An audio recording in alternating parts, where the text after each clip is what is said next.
Welcome to David and David on Real Estate. Join us as we explore the ins and outs of the real estate market. All right, Tim, we're so glad to have you on board this session of David and David, Real Estate on David and David. I am Sabiha Ali, sitting in for David Gorski, the broker of record for Sutton Summit. And here with me is David Korman, who co-hosts the session, the partner for Kormans LLP. And of course, Tim Hudak, a big name in Ontario, big name in Ontario politics and in our real estate world. So welcome on board. Yeah, Sabiha, thank you. That's very nice of you to say. I'll walk off the stage at that moment. I'll take the compliment before I go downhill from here. David, awesome to see you again. Thanks for having me on the podcast, and my best to David as well. We had a great chat there a little while ago, and wish you my best. Well, you did the podcast with my partner Jonathan Hakohen. Yeah, on The Chosen Life. That was fun. He does his research. Maybe a month ago or something like that. I listened to that one in its entirety. I don't always get to do that, but I thought it was very interesting, very entertaining. So we're really excited to have you on here with us today. You've got such a history and background. You're one of the most integral parts of the real estate industry in Ontario in your current role. But before we get into that, we certainly want to get into your background, because you've got an incredible background that brings you to OREA right now. So maybe you could start with that, Tim. Just give us a little history of your professional life. Yeah, you bet, David. Well, I spent 21 years in provincial politics. Had the honor to represent parts of the Niagara Peninsula and parts of Hamilton in the Ontario legislature. And then had a chance to serve in cabinet, including as consumer minister responsible for real estate at one point in time. We can talk more about that if you like. And then leader of the Ontario PC party and official opposition. So it was 21 years of service. I loved every minute. I wouldn't trade it for anything. But you know what? They give you a lighter sentence for manslaughter than 21 years. So I did get out for good behavior and took on a job as the CEO of the Ontario Real Estate Association. I had always had very strong, pro home ownership, pro housing policies that motivated me as a man and as a leader.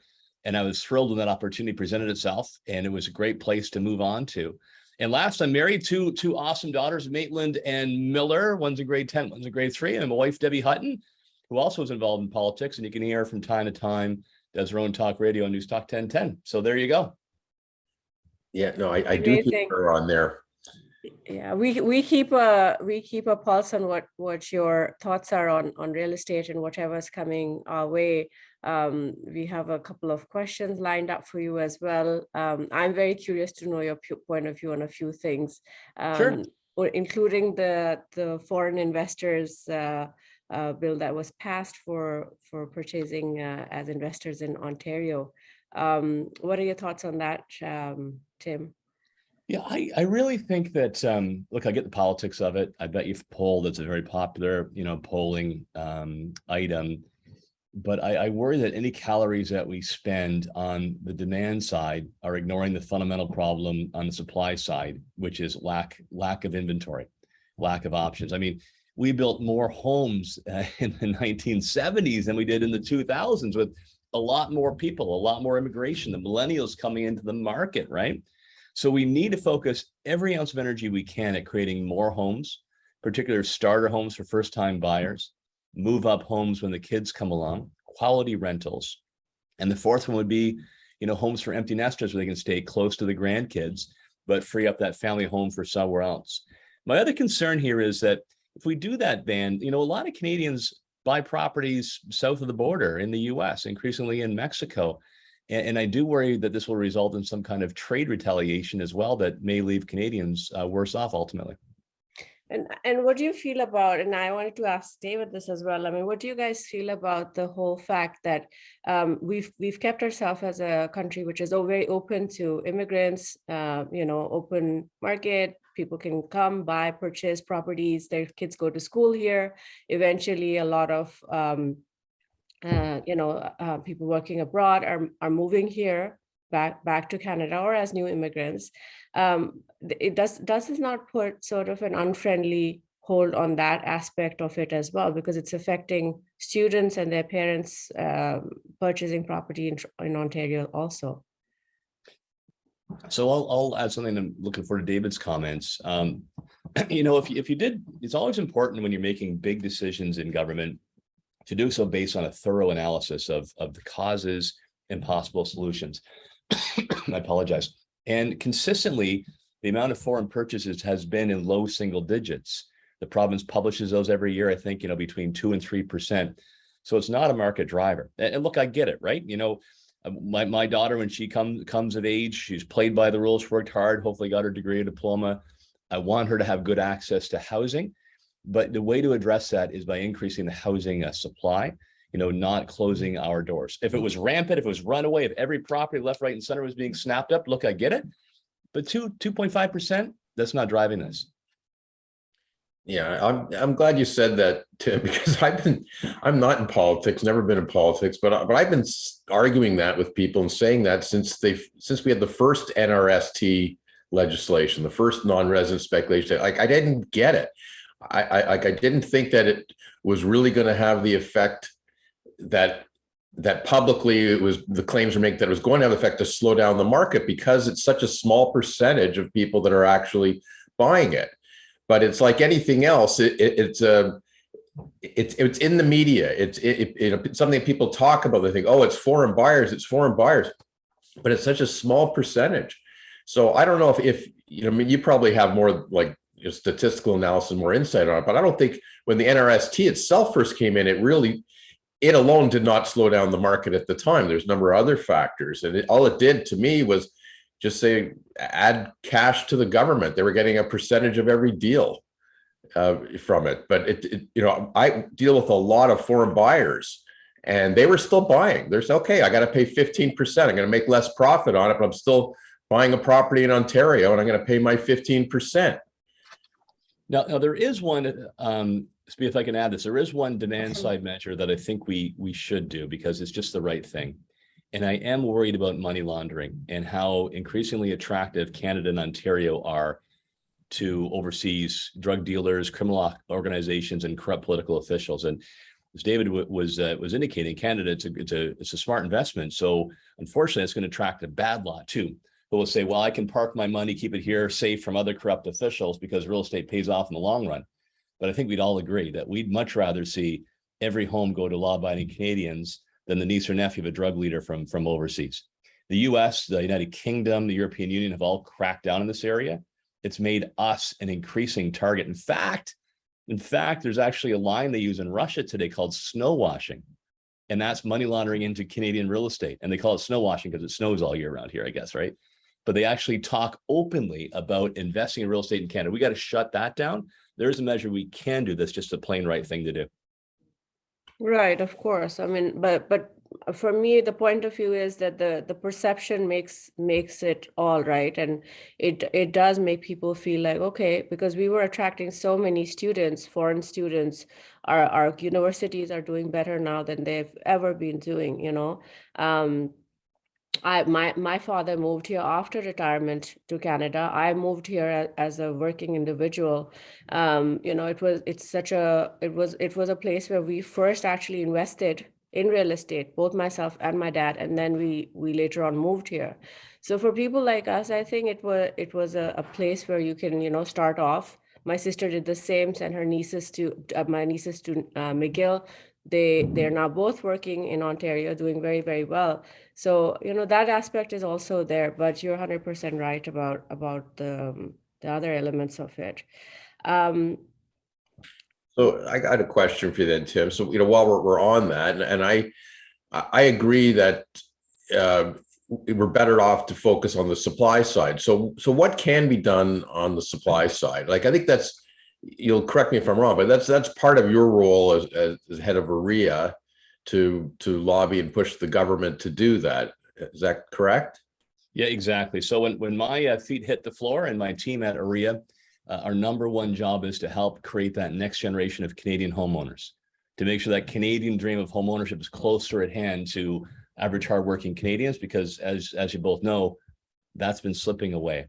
So I had the honor of being appointed by Premier Ford to the Housing Affordability Task Force. We made a number of recommendations that, quite frankly, is the menu of choices necessary to help bring homeownership closer to reach. And at OREA, a lot of those were our suggestions that got fed in or things we've championed for a while. So let me give you some examples. So in urban areas, we need to densify. We should be building up around our subways, our major transit stations, including on top of them. We live in Canada, as I just joked. I think a lot of people would enjoy being close to transit. Some have to park up the parka and the boots, every winter day. Secondly, picture in North Toronto, in Etobicoke or Scarborough, a wartime bungalow that's well past its best before date.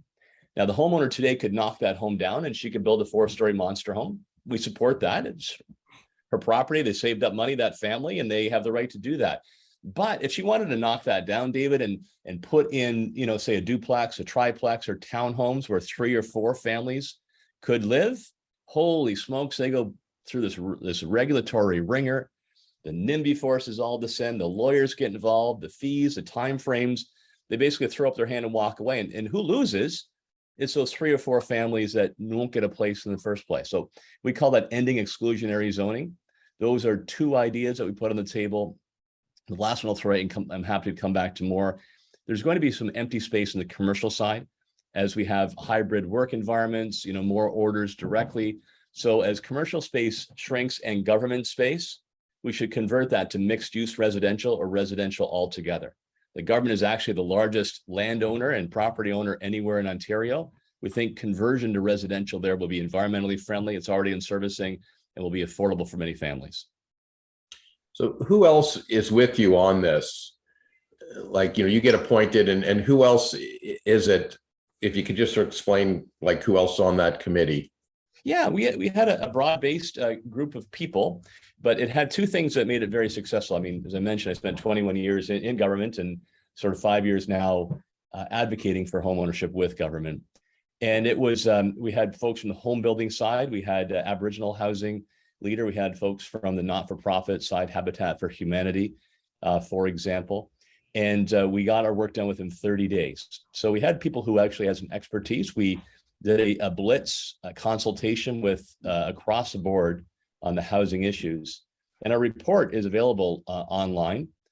I really like it because it gets to the point. There's no sort of colorful language or fluff, and it basically lays out what needs to happen to get more housing built. And a lot of it gets down to combating NIMBYism. We heard from pretty well everybody that the not in my backyard NIMBY forces have paralyzed municipalities.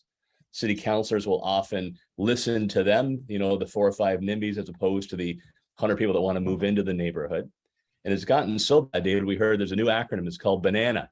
You heard of this? Build absolutely nothing anywhere near anybody, right? It's gone bananas out there.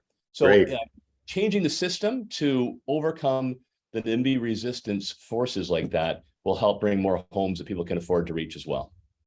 I love that you brought this up, Tim, because yesterday I was part of a council meeting, municipal council meeting in Kitchener-Waterloo. Oh yeah. I purchased like almost like it should be knocked down, but we're keeping the outside structure, and we had to completely gut the inside of the house. It was built in 1971 and like in shambles from inside, same owners living in it.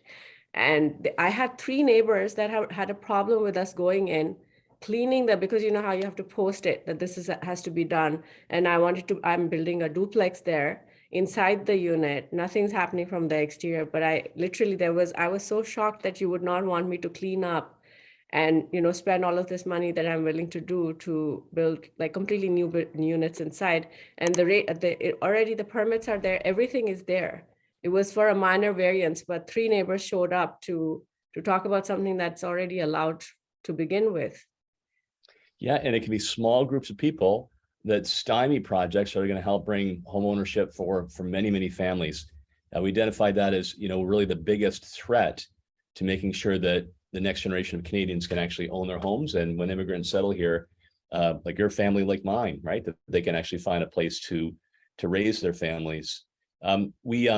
There's other examples you mentioned, one, Sabiha, that are abused. Heritage designations are important. It's important to preserve our history and work with builders to preserve as much as we can, but it does get abused.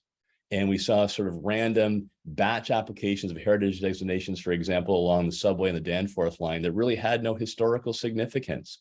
They were just used to stop any kind of new housing from coming in to the neighborhood.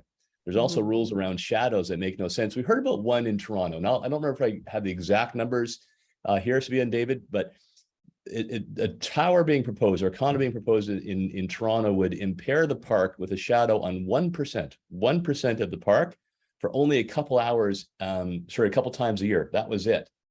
But because of those rules, they had to knock down, I think, 7 stories off the building. 35 affordable housing units were lost altogether, just for this restrictive application of a policy that makes no sense on balance. So you're part of a committee, the current government's basically trying to push this. Then it gets opposition from its political opponents who are going to challenge no matter what. But then even if the Ford government wants to go ahead with it, then they're running into other resistance on the municipal level, I guess, right? And then the municipal level is listening to the local homeowners opposing these things. And their voices are louder than the voices in favor. So there's good news, there's some bad news, and then there's some partially good news. So let me talk about that. The good news is the solutions are on the table.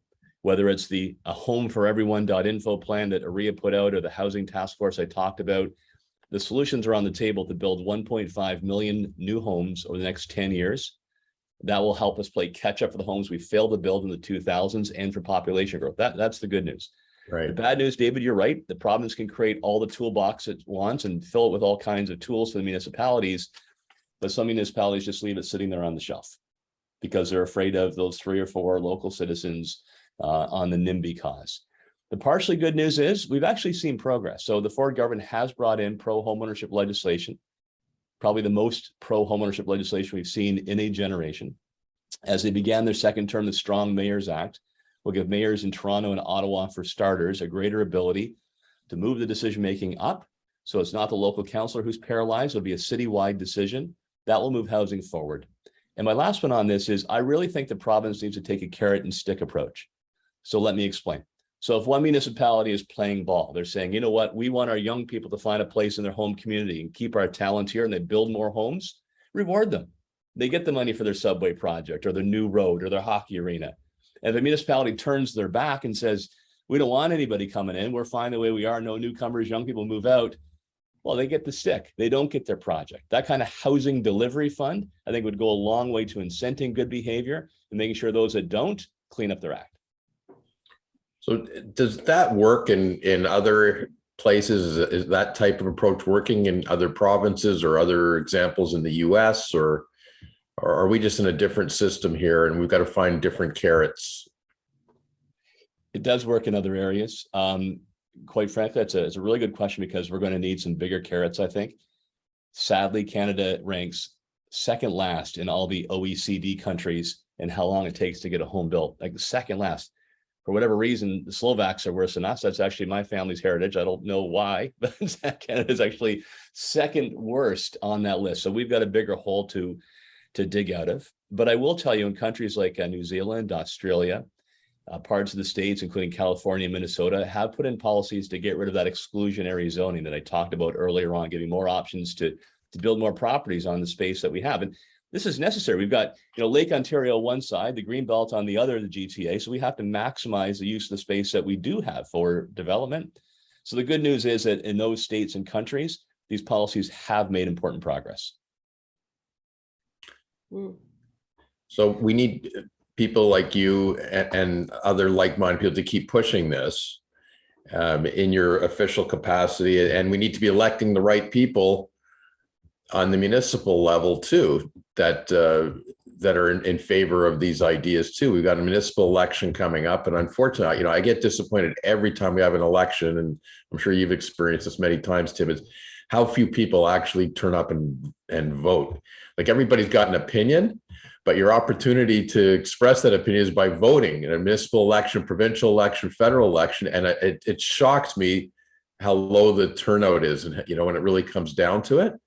I have a bit of a question for that. Do you not feel that there's no research available for any of the candidates online? Um, I love to find out a little bit more about the candidates in my area. And Steve and myself, my husband and I sat down to try to find out a little bit more. We basically couldn't find much on any one of the candidates in my area. that's interesting. So it probably depends on the area. I have found in Toronto and where I'm from in Niagara, it was pretty good. I would always encourage people watching the podcast to reach out. Municipal politicians, because so people vote, they do react. If you show enough interest in an issue, they know you're a likely voter. So you should find them very responsive. So they must be there on social media, put out their contacts on the campaign literature. I would chase them up. On the positive side, even if they're not that deep in housing issues yet, we've got a whole library of things we can do at OREA.com. Again, OREA.com. Your viewers can go check that out. We think we are confident we've laid out the plan to make sure we can help create those 1.5 million new homes. A big part of our plan too is raising the bar on professionalism and ethics. We want to make sure that the realtor at your side is your most trusted advisor anywhere in North America, and a tough discipline and regulatory system if they break the rules. That's what we're all about. So even if your counselors don't have it, send our stuff their way, get them thinking about it. Mm-hmm. The big question these days is the interest rates. Do you have an opinion on what do you foresee? What are you hearing? What's going to happen? Everybody keeps coming and asking us. Inflation is a nasty beast, and what it does, it eats away at your savings. It really is decimating to seniors and retirees. It creates instability in the economy, and we can already see when we go to buy our groceries, book a trip, or fill up the car with gas, right? It is taking a bite out of middle-class families. And government needs to do everything it can, because that monster grows if it is not brought to its knees, and it gets worse, like we saw in the 1970s and early 1980s. So I do support the government taking a tough approach to try to get rid of inflation before it creates even more damage. The unfortunate side is the best tool to do so is raising interest rates that in turn increase mortgage rates. That makes borrowing more expensive. And, it's not necessarily high interest rates that hurt real estate. You can always make deals. It's the uncertainty. Where are they going? So what I hear from realtor leaders, whether you're in a big city or small town, is that many people as a result are on the sidelines. Potential sellers are saying, I'm not sure where prices are going, and they're holding back offering their inventory. Mm-hmm. And potential buyers are saying, well, the carrying costs have got a lot more expensive. Their dollar doesn't go as far, their savings. And they're saying, well, will prices come down even more? So maybe I'll sit. And as a result, we have a very low level of transactions. The positive news in all that is prices still do remain strong for your investment. Can't tell where housing will be in 2 months or 5 months necessarily, but you can guarantee that in 2 years or 5 years, you'll have a substantial return on that investment. And we're still higher today, or at least stable with where we were this time last year. There's no doubt we have come off that peak. That's a long answer because it's a complex issue, as you know. I know you talk about this regularly, but I do think that when we get to stability in our interest rates and therefore mortgage rates, I'm an optimist. There is so much pent up demand from millennials who are having kids, getting promoted, want to come to the market. There's a bank of mom and dad, their parents, the boomers, who are going to be the richest generation in terms of their savings ever in Canada's history. And good for them. They worked hard, they earned it. But as much as they love their sons and daughters dearly, they like to see them get out of the basement, right? And get a place of their own. So they'll help finance deals. And immigration is returning to Ontario and Canada at its largest pace in history also in 2023. And therefore, there's going to be a lot of demand, lack of supply. So I'm very bullish on where prices are going in the intermediate term.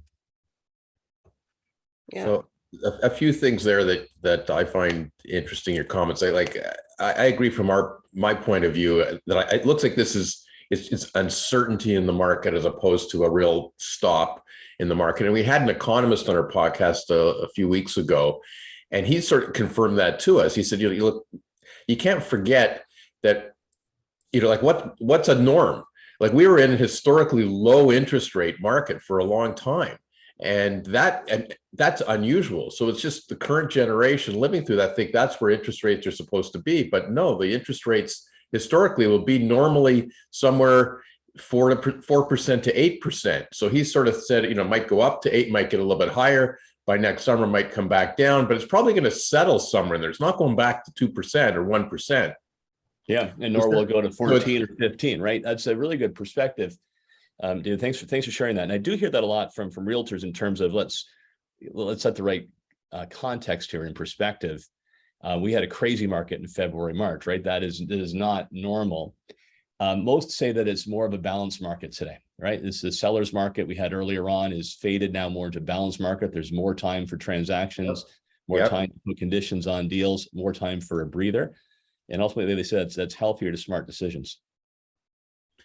Yeah, and we've talked about that as well recently in pockets, like, real estate agents, people Sabiha's dealing with, they have to get to work differently now than they did before. They're actually negotiating agreements per sale with conditions on it. I'm doing a webinar on Monday just on that topic, because a brokerage economist, how do our agents need to know how to write conditions, what conditions can go in agreements again, because there's a bunch of them that grew up in the last couple of years, don't even know how to put conditions in an agreement, negotiate over a table and go back and forth on these deals. So and that's really us getting back to a more normal market. Like the multi-offer, multi-bid market is not a normal market that in Ontario. So yeah, and I mean, where we are, gentlemen, anyways, every realtor works with, in my view, 6 to 7 buyers compared to one seller. That's just how it is. And this is why, like, inventory is low, always has been, right? Sellers are still sitting on the fence a little bit thinking, okay, the market is going to go to a certain place, but that's always, traditionally, that's always how sellers behave. Unless you really have to, because you've already done a transaction ahead of you of purchase, most people will try to hold on to their real estate for as long as they possibly can.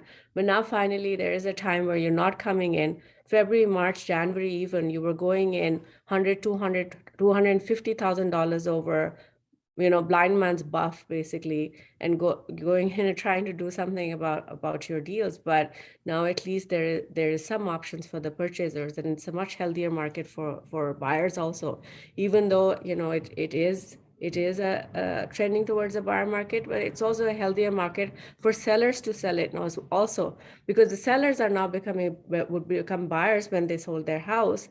And what was happening if the deal was not closing, because banks were not giving appraisals till the 11th hour, right? And in March, we saw quite a few deals did not go through with the lack of funds coming from the mortgagers. And then the sellers were in trouble at that point as well. Those are excellent points, and appreciate the responsible approach, that you folks are taking. And that's great about doing your webinars, because, agents that have been in the market really for only the last 5 or 7 years have known nothing but the boom. And while the media loves to talk about 2 stories, there is either skyrocketing or crashing. The reality is most of life is somewhere in between. And that's where we are today.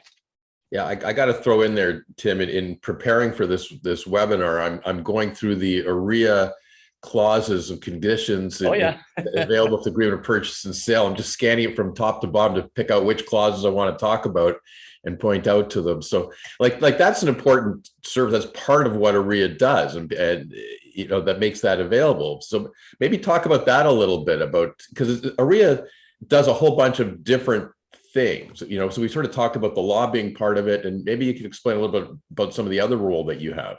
Yeah, thank you. We talked a lot about the advocacy, as you said. There's really 3 major flagships. The second is leadership training, that I can talk to more useful to viewers in real estate who want to get more involved in volunteer activities with real estate, their local hospital board, local community foundation. And then our other major area is standard forms and guidance. So we have an expression, if there's a problem you encounter in a real estate transaction, we've got a form for that. So we're regularly working on our standard forms and clauses, which is the common language for realtors right across the province of Ontario. And we do regular educational webinars. You mentioned one that you're doing. We're looking at doing similar in terms of how to change your refresh on what needs to be done in a market like today, what's a transitional market.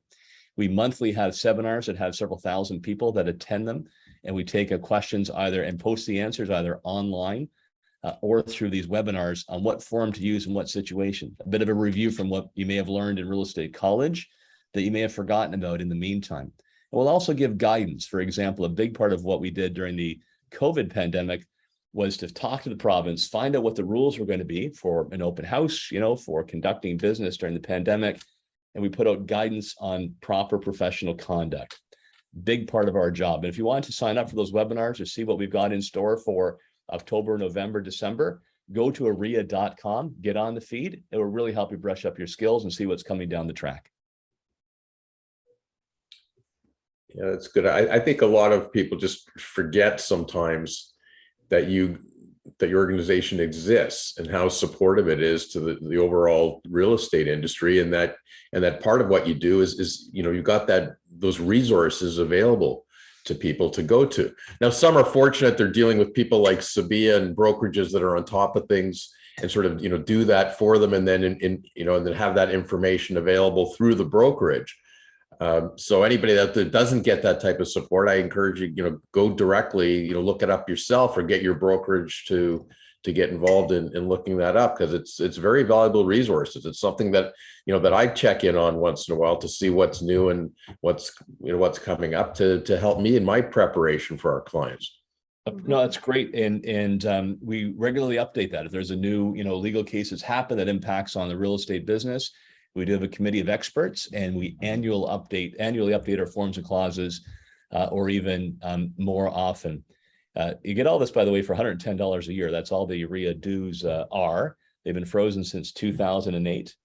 And the last comment I'll make on this topic, as well as if you're a broker, or you want a team, like we not only play home games with our own broadcast, we do away games.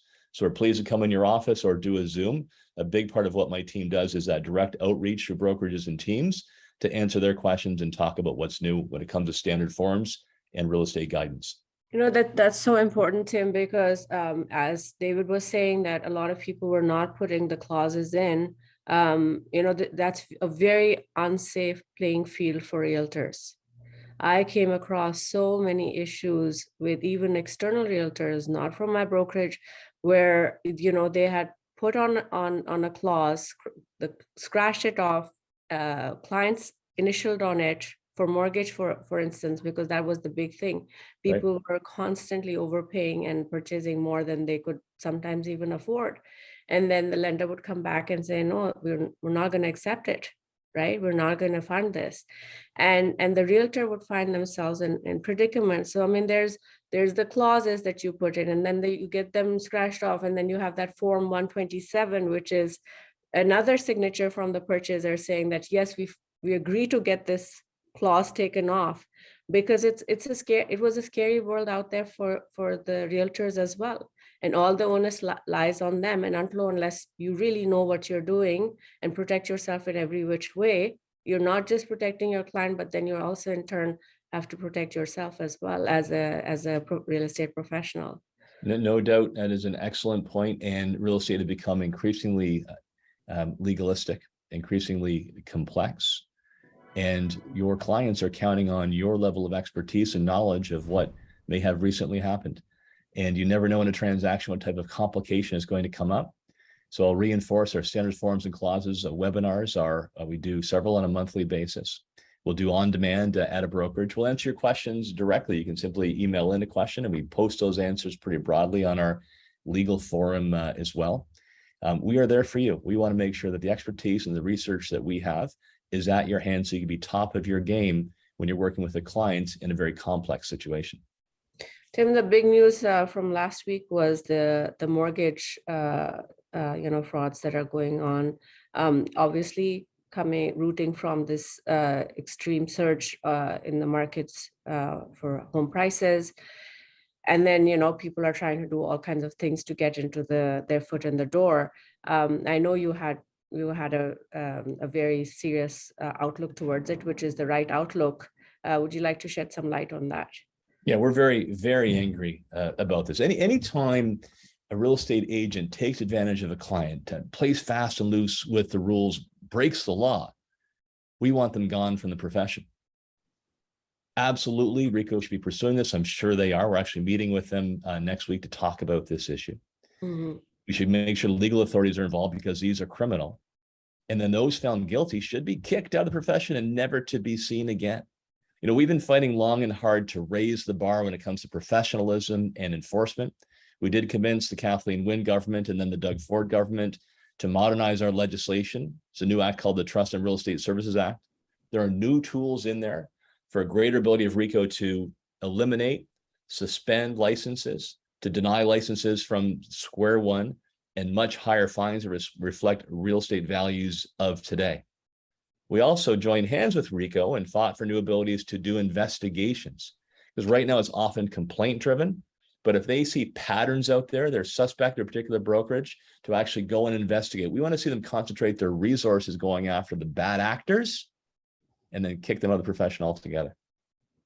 So yeah, I mean, it's an expense for the organization. For OREA, it's an expense for the brokerages to keep your realtors, keep them educated and keep them in line, if for lack of a better word, to make sure that business is done how business should be done, right? This is a very, very big part of it. I mean, and people like David, who's constantly, I mean, we know for ourselves, and I know that he does it for so many other brokerages, that he's constantly giving out his time, for these webinars to constantly educate. I think, David, other than this podcast, maybe even twice a week, we have you over at the brokerage for different issues to make sure that things are done just so.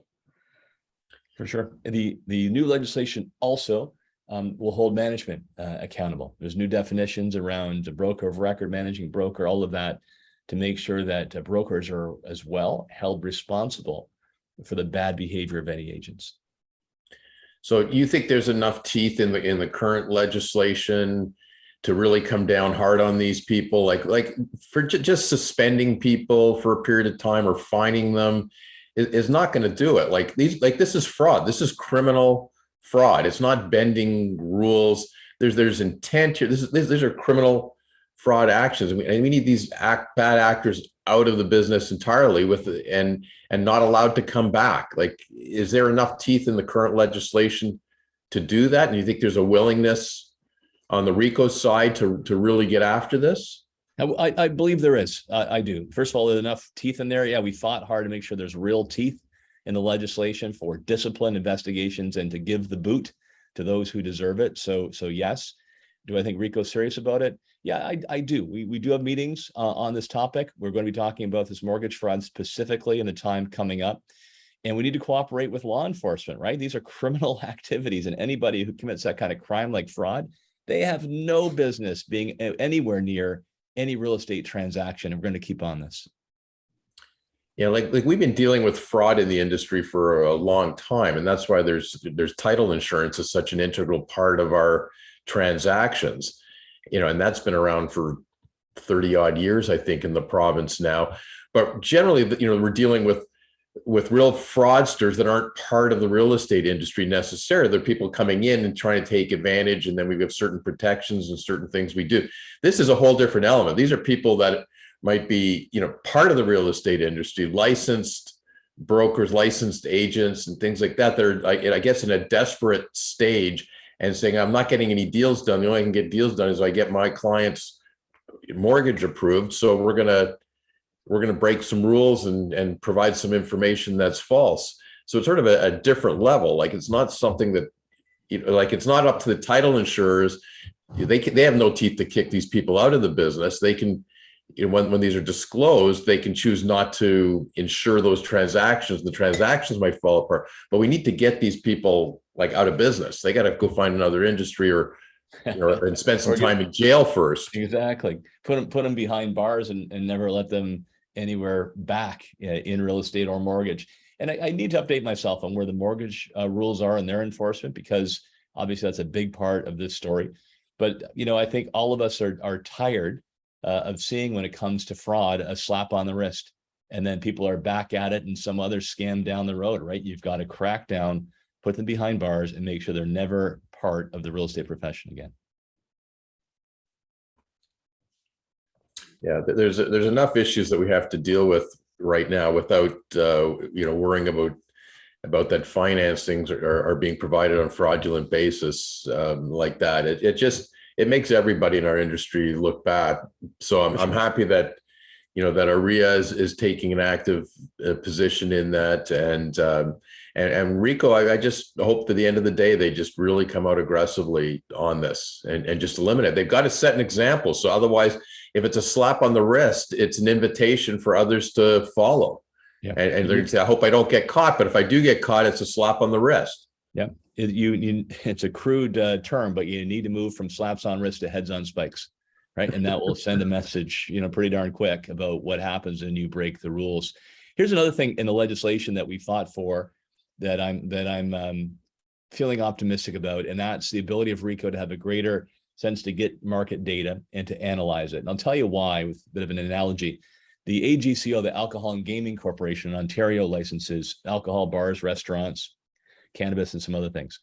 And they decided to take a hard look at their data to see where they're spending their time in enforcement. And they found that whether you're a mom and pop shop that closed at 8 o'clock, or you were a dance club, until all hours in the morning, their inspections are basically the same. They said that doesn't make any sense. So they looked at where infractions were and then put their resources. So the mom and pop shop maybe is inspected every 3 or 4 years.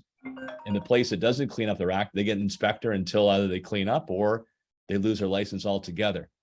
What was interesting is when they looked at where the most infractions were, any guess what type of bar had the worst record when it came to liquor infractions? No idea. It was actually karaoke clubs. Really? It or not.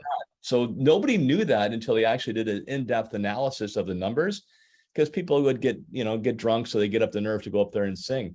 So the highest levels of over-serving, drinking and driving. So that enabled AGCO to crack down those areas and clean up the system. So RICO should have the same empowerment to go after where the bad actors are in real estate and shut them down.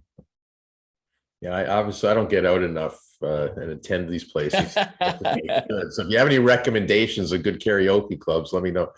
Yeah, the moment I step in, I don't think that's what it's called, David. I don't think it's called a karaoke club. Yeah, it's not my thing. The only thing I do worse than singing is dancing. So you don't want to see me try other type of art. I just wanted to ask you a question, Tim. Because you're obviously an organization that's constantly working towards educating realtors and making sure everything is streamlined and done properly.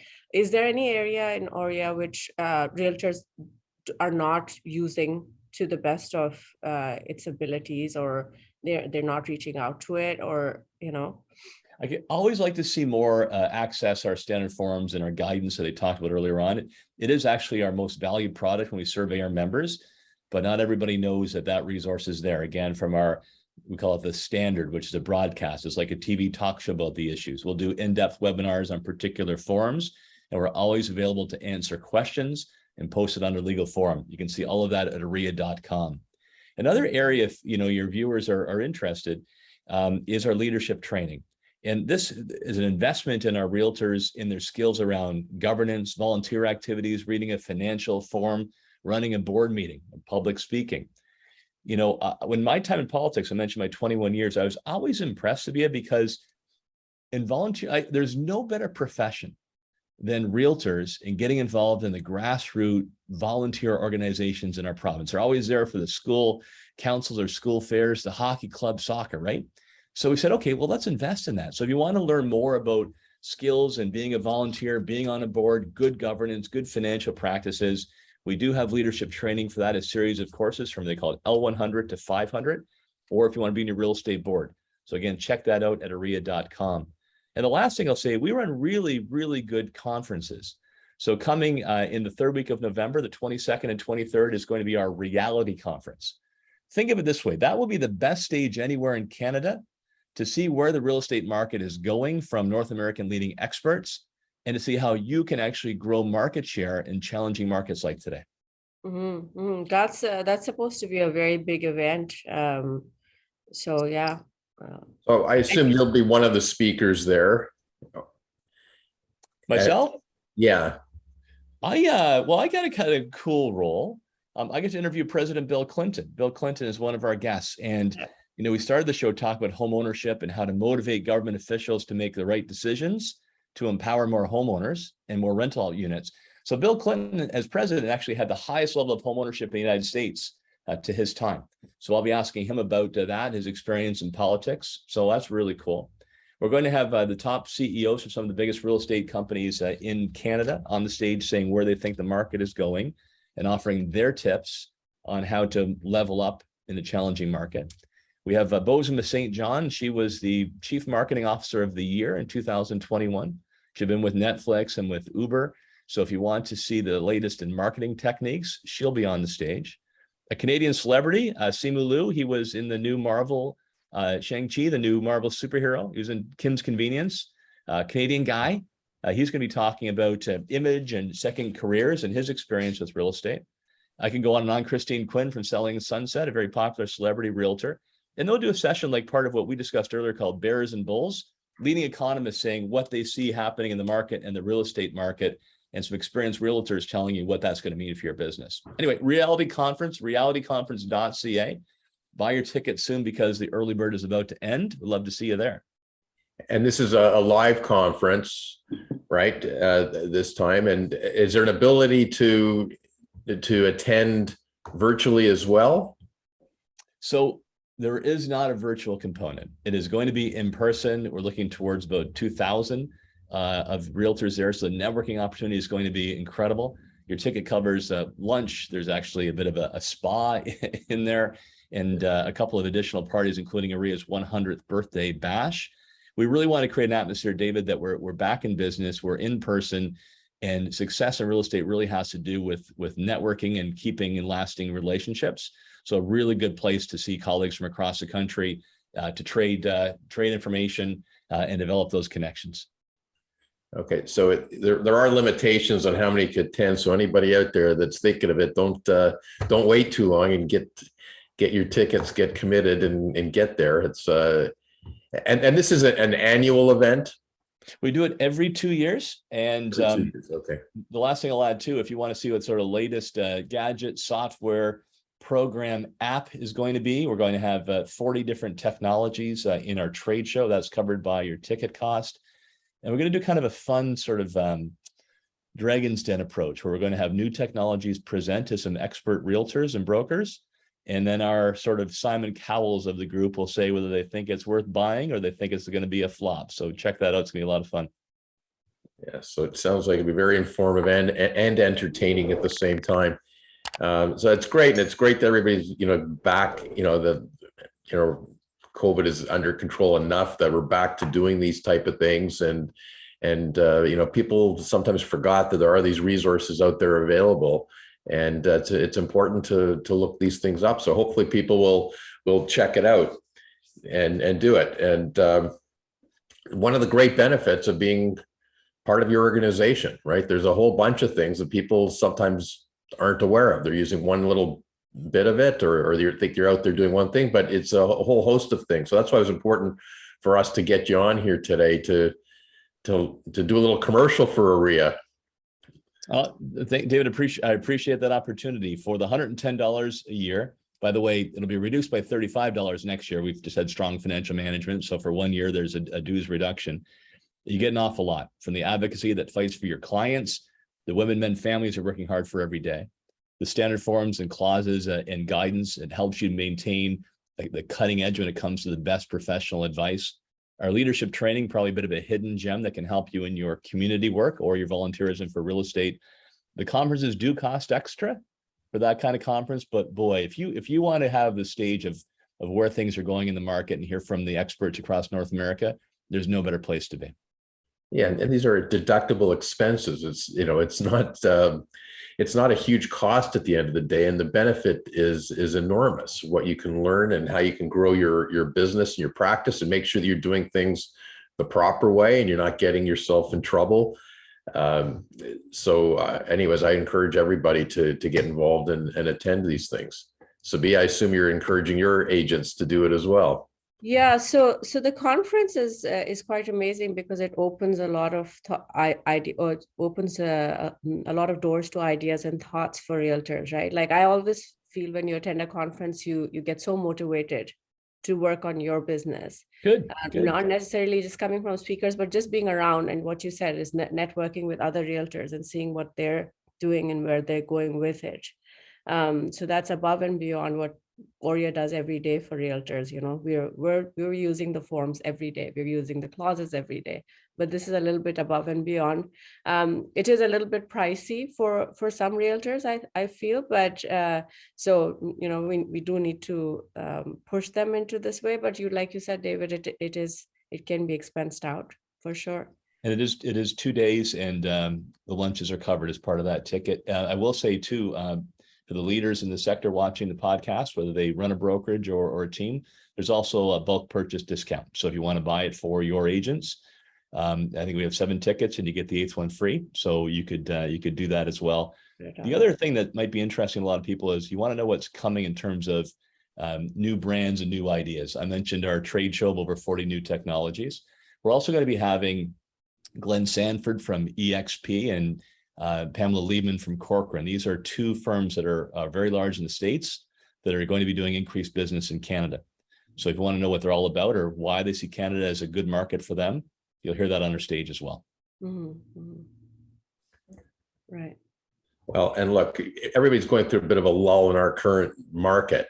So, you know, this is an opportunity to do other things and, you know, to farm your areas, to find new techniques, to find other ways to grow your business. And, you know, the timing of this is, you know, is probably perfect because it's generally a quieter time, and it's quieter than many recent years right now. So take advantage of the time and get back to checking out resources and improving your skills in the industry and seeing what's new and the latest and the greatest. And so when the market does turn around and you get busier, you're ready to go. You know, we do that internally. We're doing that now in our office. We're a little quieter right now. So let's improve our systems. Let's look at the next thing. Let's try and anticipate.